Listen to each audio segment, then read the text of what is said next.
Well, I'm not sure I would say it was an unexpected victory. I think a lot of people anticipated this. Did you predict it? I did predict it, and you can ask my partner. I won 100 pounds off of him because of that. Should have tweeted. But I think one of the big reasons that this happened is because Hillary Clinton was the candidate. And I think she was very much a flawed candidate. She was very much the presumptive incumbent in a year that was not a year to be an incumbent. Her message was very much, you had Obama, let's have it again, Obama Mach 2.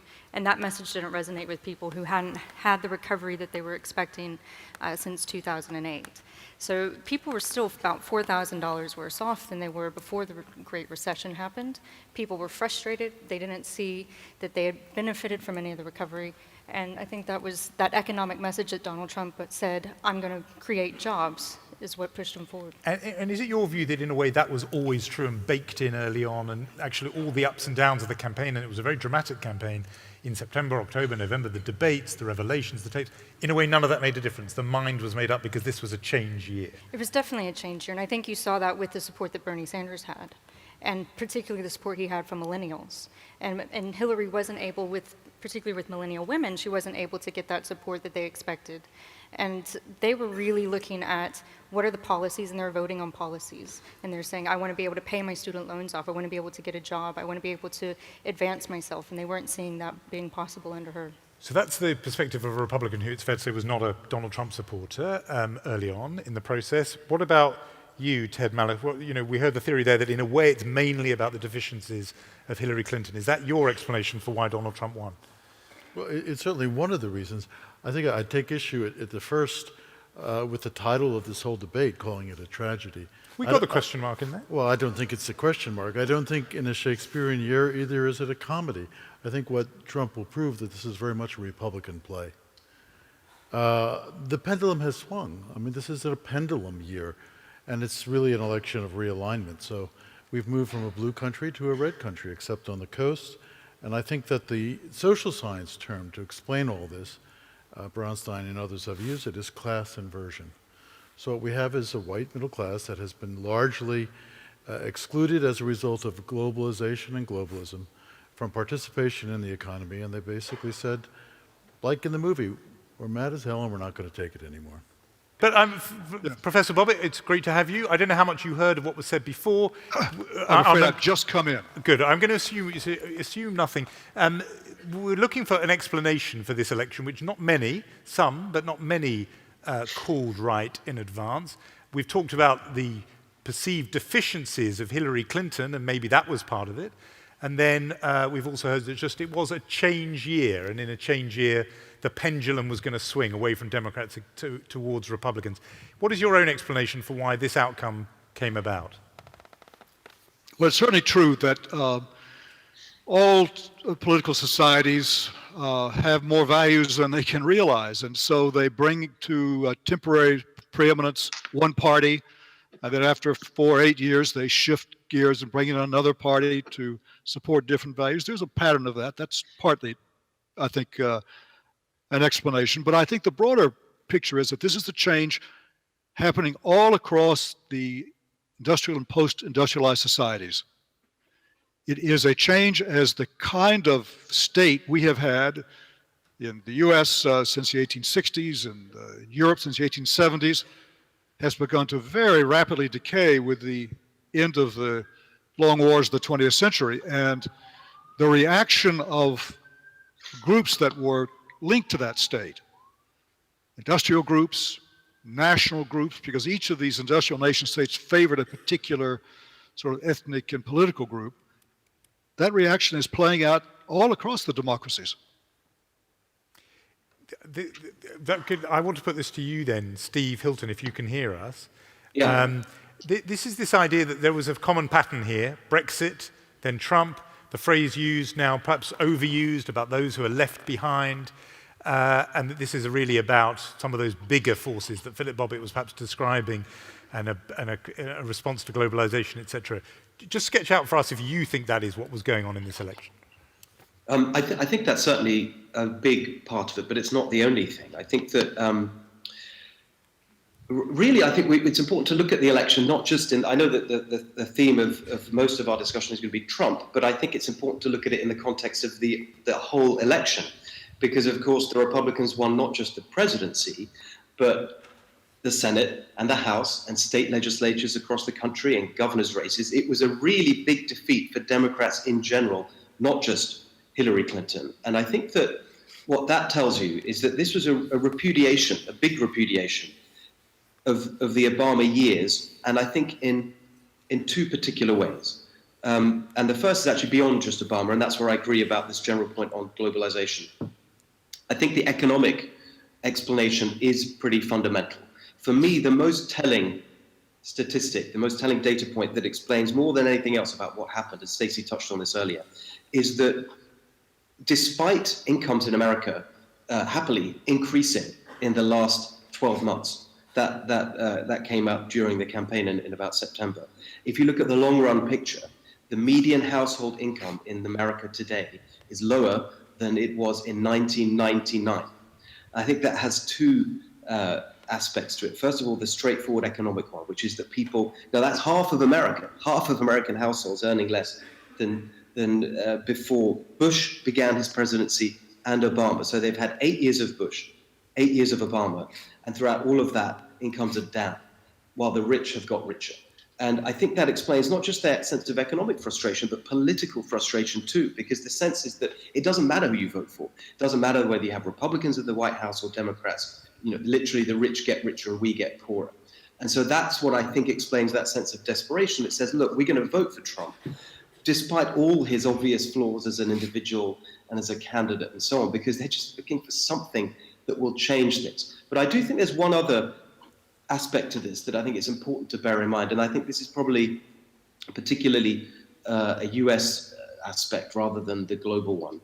And that is this very strong sense, I think, on the part of a lot of people of being really not just left behind economically, but really condescended to and spoken down to by the people they perceive to be running the economy and running government. And I think the moment that really crystallized that, and I thought was the moment when I thought that Hillary Clinton was bound to lose, was her speech about the basket of deplorables, where she really revealed the attitude that I think a lot of people in the heartland of America, working people, sense that they are viewed by the coastal elites as being inferior, not culturally up to the mark, and so on. And I think that cultural aspect of it was really important too. Well, that goes nicely to Anne Applebaum, because you've written some things in these areas and talked about this, that it isn't just about economics, there's a cultural dimension to this.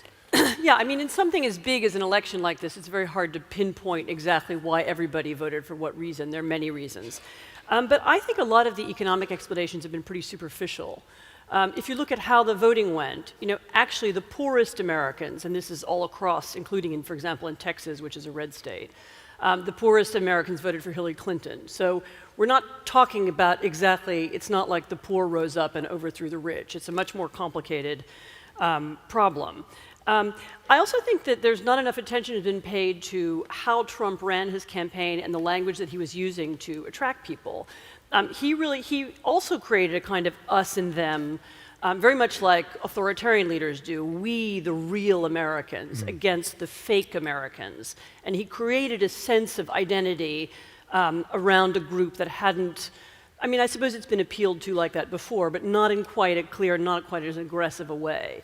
And he appealed to them almost as if he were in the way that, say, you know, a European nationalist appeals to his own nation, the Dutch to Dutch people, you know, we need to be more Dutch. And this was really a very Make America Great Again, has an element of nostalgia to it as well, you know, that it's a kind of bringing back the real America. And I think that at a time when politics are incredibly, seem very distant from people, and they seem very, you know, in a world where you can do all kinds of things very quickly. You know, you can order something online and click a button and get it delivered the next day. And you can like something and feel like you've made a statement. Politics seems very complicated. It takes a long time. Democracy is very boring. It's very frustrating. And Trump seemed to offer some kind of instant solutions in a very classic populist sort of magical thinking. I will fix it. I will make things great again. And he appealed to the cultural identity of a part of America. And I think that was part of why he won. Just to take further the point you made about European populist figures, some people have said, in response to the kind of argument Steve Hilton was making about economics, they've said, look, don't underestimate the extent to which this was a nativist appeal loaded with racial resentments, because he was saying, and people said, make America great again means make America white again. And there was this element about gender. It was a female candidate. And people have said that, that you cannot exclude that from the picture. Just what do you think on those, the race and the gender? I very much don't want to say that everybody who voted for Trump is a racist. I'm not saying that. But I think there was an element of, we've had this black president, we have this woman, let's have one of us again. Let's bring back somebody who is familiar, somebody who belongs in the familiar hierarchy. Let's get back to where we were before, and to a lot of people that had a subconscious or conscious appeal. And by the way, you could see it, if he didn't say it exactly, you could absolutely see it on social media. I mean, the racism, the anti-Semitism, and the misogyny of his supporters was something I have never seen before in American politics ever. And there was a lot of it, and it was all the time, and everybody who interacted at all online saw it. And so that can't be eliminated as an issue. So Ted, we should let you have a response just on that point. So there is an alt-left as well as an alt-right, and the political spectrum is a very wide spectrum. It is in the United States, it is in European countries. I think that Trump is really very much a center-right politician, not a far-right politician by any means. What would he have to do He's already to be far bringing people into his administration. What would he have to do for you to describe him as far-right? He'd have to prove that he was an authoritarian. In terms of actions rather than just words. Exactly. We're going to get back into all of this, I'm sure, but Jamie, let's go to you on what now. In a way, we've talked up to November the 8th.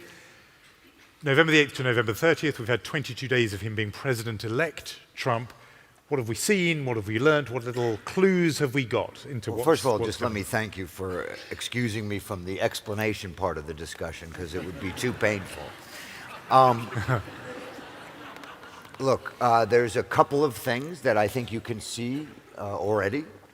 In the domestic area, we have seen the president-elect suggest in a meeting with the New York Times that maybe his actions on Obamacare won't be so drastic, and then hire as or propose as the Secretary of Health and Human Services the single most opponent of Obamacare. So I think we're seeing that going back and forth, and we'll just have to see how that comes about. I tend to do foreign policy. I'll stick with that, except I can't help but throw in that it looks like Donald Trump will be the least rich member of his cabinet, because he's hired only billionaires for the domestic area. And that's not a comment about what his real wealth is. It's just a comment about how rich these people are. All of them are working for $1, by the way. Right. They don't need the money. You're absolutely right.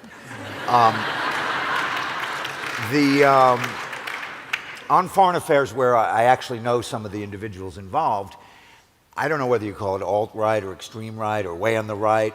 It would be hard to find two more extreme right-wing people who will spend the most time all day long with Donald Trump, particularly the National Security Advisor, General Flynn, who holds views that were deemed so unusual by the military and the intelligence community that he was essentially pushed out of his job. It ended up being called a management issue when he was the director of the Defense Intelligence Agency, but basically he was so out of sync with the mainstream of the national security bureaucracy. Oh, he was not the fired by Obama. Let me just have my speak, and you can please jump in. We're talking about an Obama administration where the national security bureaucracy, not the president, the national security bureaucracy asked him to go. The president had nothing to do with it. These were generals. These were the heads of the national intelligence community thought General Flynn was just too aggressive. They had things called Flynn facts, which were wild, unusual things. Today's New York Times gives you an example of where General Flynn believes not only the one you've heard, that radical Islam is the explanation. Islam is more of an explanation than the radicalization of youth. That's the way he would put it, and he's entitled to that view. But he's regarded George Bush as having not sufficiently focused on Islam. General Flynn regards former President Bush as missing the point when he went to a mosque and tried to say that Islam is not the problem, it's a small percentage. Okay. That's not Obama, that's President Bush that he regarded as insufficiently anti-Islamic for him. But the real kicker came out today, which is that General Flynn believes, and I am not exaggerating, that the radical Islamic groups like Al-Qaeda and others are linked up with China and North Korea. And that there is an axis of China, North Korea, and radical Islam that poses a threat to the United States. If you don't believe me, please look at today's New York Times. There's a very clear description of what's in his book, and I urge you to read it if you think I'm exaggerating. So all I would say is that it's very hard to know what Trump's foreign policy is going to be. The only thread that holds it together, the only one I can see, is an extreme approach to the counterterrorism problem by focusing more on the religion than the Obama and Bush administrations did, and roughly the same on the counterterrorism classic approach. Thank you. We're certainly going to talk about foreign policy more, and we're going to move on to that. Just in terms of these 22 days, what they revealed, the manner, the style, the way the appointments are being made. One other thing. Yeah, very briefly. I want to hear from Mary. This is easy. It's a very unusual time in our lives when the President of the United States goes on his Twitter or whatever, I'm not very good at this, and says that millions of people were fraudulently voted, which is a lie. And then when CNN, and see if you can remember the last time this happened, says that these claims are baseless, he tweets back, "You prove it's not true." When's the last time we heard that? Ted, do you want to come back on that very quick point, and then we're going to get to Mary? Ted, why don't you just come back just on this point about the tweet about Trump claiming that millions voted fraudulently? Well, just on that. The source is Clinton News Network, as we call it in the United States, which is a total cooperation with the Democratic Party. So who's to know what to believe? I mean, the fact is, and we'll see this more and more evidence when not the research is done, but when the empirical evidence is brought forward, that a lot of illegal immigrants voted in this election because they couldn't prove that they had the right to vote or not to vote. I mean, it's an ongoing problem in American politics. Steve, just because you're there, are you comfortable with this kind of talk? You've been pretty supportive in your public comments of the Trump election. Hearing these claims, millions of fraudulent votes? No, I'm not. And I have a slightly different take to Jamie, which is that I don't really take it seriously. I think that fundamentally, over the last 18 months, I think we've all understood that there are aspects of Trump's behavior that no one could support, including his supporters. That's not why they voted for him. And so I'm not at all surprised that some aspects of that behavior are continuing, even though others are clearly being moderated. And for me, I'm long past the point of being outraged by or shocked or surprised by anything he does of that kind. And I think the real question is, will he deliver on the core promises he made, particularly of getting growth up, bringing jobs back, raising people's incomes? In the end, that's what he's got to do. And all this other stuff, I think, is, it may be unattractive, it may be disrespectful to the Constitution and so on, but in the end, I think, we're past the point of needing to care about that. I mean, because the sense I'm getting from a couple of colleagues here is, it was fine to not take him seriously when he wasn't the president-elect of the United States. That's the point. He's now the president. He's now about to be the president. So don't you have to start taking it seriously? No, what you have to take seriously is the real-world problems that he's going to have to deal with, which is falling incomes, low labor participation rates, a terror threat. All of these are real things, and the right way to judge him is how he handles those real things, not whether he's tweeting and having an exchange with CNN.